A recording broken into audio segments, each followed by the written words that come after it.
Here is a rundown of all of the books that I am hoping to read and definitely won't get through for May.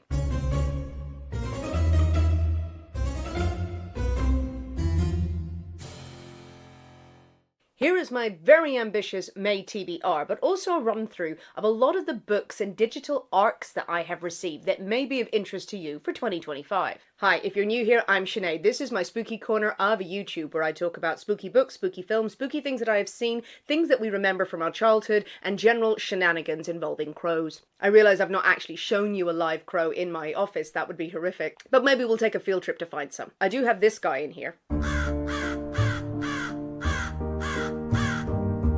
He says things in the darkness. My May TBR may end up being my entire summer TBR because I have a lot of books on my list that I am really genuinely excited about, as well as a fair few advanced reader copies that I have been approved for. Since this channel has grown, I've had a lot of people come knocking to say, will you like to read this? Some of them, yes please. Some of them, why would you write that? So let's run through the ambitious list. I'm actually ahead of myself because at the time of recording this, I finished 2 books in May. One was Fiend by Alma Katsu. This was an advanced reader copy I received through NetGalley. I've been interested in reading more of Alma Katsu's work, particularly The Hunger, because that's based on a true story that I'm very interested in, The Donner Party. Fiend is the first book that is set in the modern era, and it is very Succession horror. TV series Succession with horror in it. Fiend is a story of an incredibly wealthy, powerful family, the Berisha family. What they actually do isn't entirely clear in the book, but they have enjoyed privilege and opulence and power for decades. But how did they achieve this greatness? What deals might have been made along the way? And what presence stalks them now that they are facing more challenges in the media and in their home life? Another book that is channeling that love for Succession and Fall of the House of Usher, that powerful family dynamic. I have just finished reading it. It is quite a light, shortish book. I thoroughly enjoyed it. I was very surprised by this book of how much I enjoyed it and how much I just couldn't stop going through it, even with a few notes. So more on that later. On a complete whim and based on repeated comments on my videos about one of the scariest books ever, I listened to Heart-Shaped Box by Joe Hill. My first book by Joe Hill. Now this is a much older book, really. It pains me to say it, 2007. That was 5 minutes ago. Many people had mentioned it and also put caveats on it, thinking, not sure if it will be your cup of tea. And I really appreciate those comments and I appreciated the book. It was a hell of a listen. I enjoyed it predominantly. I am still formulating my thoughts because I finished it but moments ago. What a book. Yeah, scary, disturbing. I will put all of this into coherent words at some point, but that's coming. On to the arcs that I have, the advanced reader copies that I have been approved for at the moment. One is the library at Hellebore. I'm calling it Hellebore, it could be Hellbore, but by Cassandra Khor. Cassandra Khor, the author, I absolutely loved their book, The Salt Grows Heavy. I've mentioned in previous videos that I've been meaning to read Nothing But Blackened Teeth, but oddly when I mentioned that, I had a fair few comments saying that book, ooh, no, not beloved in the same way that The Salt Grows Heavy is. But now I have their next book, The Library at Hellebore. This is dark academia with horror, body horror, instant opening, blood, gore everywhere, but still that quite beautiful poetic language that I did like a lot in The Salt Grows Heavy. I'm going to read you the synopsis of this. The Hellebore Technical Institute for the Gifted is the premier academy for the dangerous, the Antichrists, the Ragnaroks, the World Eaters and the Apocalypse Makers. Hellebore promises redemption, acceptance, and a normal life after graduation. At least, that's what Alessa Lee is told when she is kidnapped and forcibly enrolled. I'll leave it there. This book is coming out later in the summer. It is not a massively long book, so I'm hoping to get through it quickly and report back. Another book that I've received, the publishers reached out to me. It's going to be coming out later in the summer, so I may be reading it a bit later, but it's Salt Bones, and this is apparently an updated version of Persephone and Demeter mythology. It's channeling Latin and indigenous folklore and people. It sounds really delicious and very mystical, horror, magic realism. It is one to watch out for. Arcs I generally try to read as soon as possible. That doesn't always work out, as this shelf behind me would indicate. Now to the books that are already out that I am determined to bump to the top of the pile. I'm not sure why I've done this to myself. I don't think I can put it off any longer. the Reformatory. This book continues to get absolutely rave reviews from so many reviewers that I respect, and I have been wary about going into it because they've all said absolutely outstanding horror. It is going to break you. This is a ghost story set in the Jim Crow era. It centers around a reformatory school for boys, and it is segregated, and horrors ensue there. This is also based on true stories of horrific reformatory schools in the South, of segregation, of racism. But it's meant to be absolutely outstanding, so I think it needs to be read. Wish me well on this journey. Despite me saying, I'm sure in previous wrap-ups, that I was going to push this right to the top of my TBR, A House with Good Bones is still sitting on my Kindle, unread, in its entirety.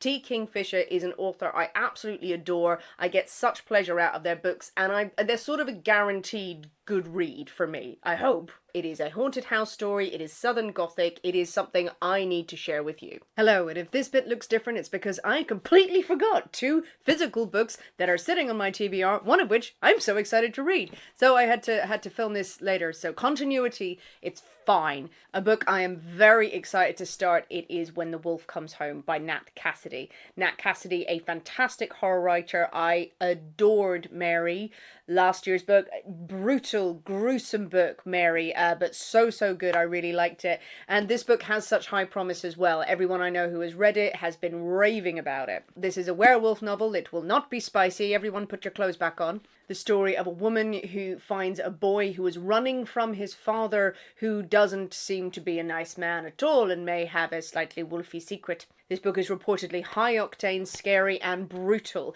and it is in good hands with such a talented writer. I have high hopes for When a Wolf Comes Home. I'm not sure if I will be able to fit this book in this month, but the lovely people at Briar Press New York sent it to me. It is a Gothic tale. It is The Cruel Wing. This is described as a Gothic novel. It is Victorian. We have the classic setting of a young woman married and in a luscious mansion, but then there may be dark forces at work in her home, in her mind, and there's touches of magic realism in this book. Go look up The Cruel Wing if you like. This was sent to me because I love Gothic fiction. It does sound like a compelling plot. We'll see. Now back to the stuff that I originally filmed. It's probably all fine. A book that I think I'm going to continue with on audio, but I would equally be happy with a hard copy. It's Academy for Liars by Alexis Henderson. More dark academia, but with a slightly horror fantasy twist. A story set in modern day of a young woman whose life is falling apart, and then she gets a mysterious invitation to a school of magic. But will she be able to survive the magic-y ways there? I don't think I'm selling that well. While that may sound like a cliched setup, I do trust Alexis Henderson in terms of her storytelling, in terms of her characterization. They are always enjoyable, slightly indulgent, great fantasy vibes in her other books. I'm hopeful that this one will be a hit. You would think this would be enough by now, but no, the list goes on. I'm also very keen to read Blood on Her Tongue, which is by the same author as My Darling Dreadful Thing, which was one of my favourite reads last year. I listened to the audio of that. It was gothic, sapphic, gorgeous atmosphere. Blood on Her Tongue, similarly gothic, twisted story of horror. I started listening to the audio, and this is where the petty, stupid brain of mine comes in. I'm sure some of you can relate. Sometimes you start listening to the audio and there's nothing wrong with the story, just the sound quality of some audiobooks, and even the narrator. The narrator was fine in this, but there was just something not hitting my ear right. It's really weird when you listen to some audiobooks and you still feel like they're being recorded in a bathroom or through 70 filters or someone smoking while they're reading it. It just doesn't hit the ear right. But I really enjoyed this author's previous work, so I may get the hard copy of this. If anyone's read that book or has been listening to the audio, please let me know if you think it's worth pursuing on my headphones. Those are the big bad books that are sort of maybe at the top of my TBR, ignoring the huge physical pile that's behind me, because they're authors that I like, they're stories that I've heard the most about and that I really want to crack through. And just for fun, here are some of the samples that are currently sitting on my Kindle that I haven't gotten to yet. I like to read these sort of in bulk, en masse, for no other reason than to torture myself and go, okay, well now I need to buy more books. Don't worry, samples, I'm not counting samples in my reading goals or how many books that I've read in the month. I just thought I'd share them with you, and maybe you can advise of, no, don't carry on, or...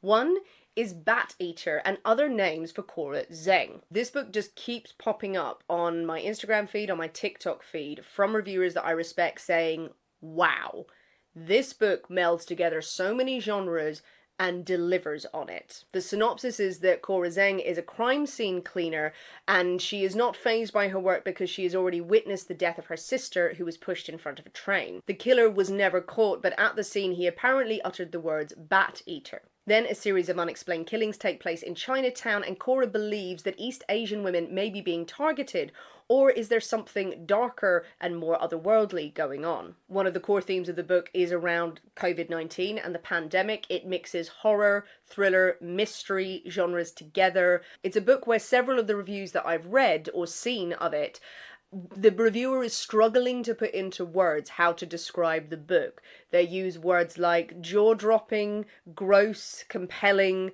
like nothing else that they have experienced, so color me intrigued. How do the words medieval horror sound to you? Between two fires. Proposing the idea, was the Black Death actually the work of Satan himself? Has anyone read it? 3 more books that appeared on my radar, so I grabbed the samples of them: Jackal, Carrion Crow, and The Death of Jane Lawrence. All different types of gothic fiction. Jackal a little bit more mystery-led, a bit more strange, but all getting very good reviews and a lot of people saying, no, these are standouts. Are any of these worth it? I have notions. I have notions about this beast. I have notions about working through this book with you guys, of filming me in a series of me reading this book and reacting to it. I feel like this isn't going to get read unless I have some sort of accountability for it. So I'm endeavoring to sit down with this book and film me reading it for your pleasure with my genuine reactions. Be they gobsmacked, be they terrified, be they what? That's how the TBR pile currently stands in May, and at some point soon I would like to take you through the physical TBR that sits behind me. These include books that I have picked up randomly or have been sent. Some of them have been sitting there for just a matter of days, some of them have been sitting there since time began. And it might be useful to get feedback on ones that need to stay and some that could just make their merry way to the charity shop. If you like what you hear, if you like what you see, do subscribe to this channel so I can keep bringing you spooky book recommendations. Please do comment below if you have read any of the books that I have mentioned in this video and weigh in with your thoughts, whether you think they're worth reading or whether they weren't for you. And do let me know what you are going to be reading this May. Stay spooky, bye-bye.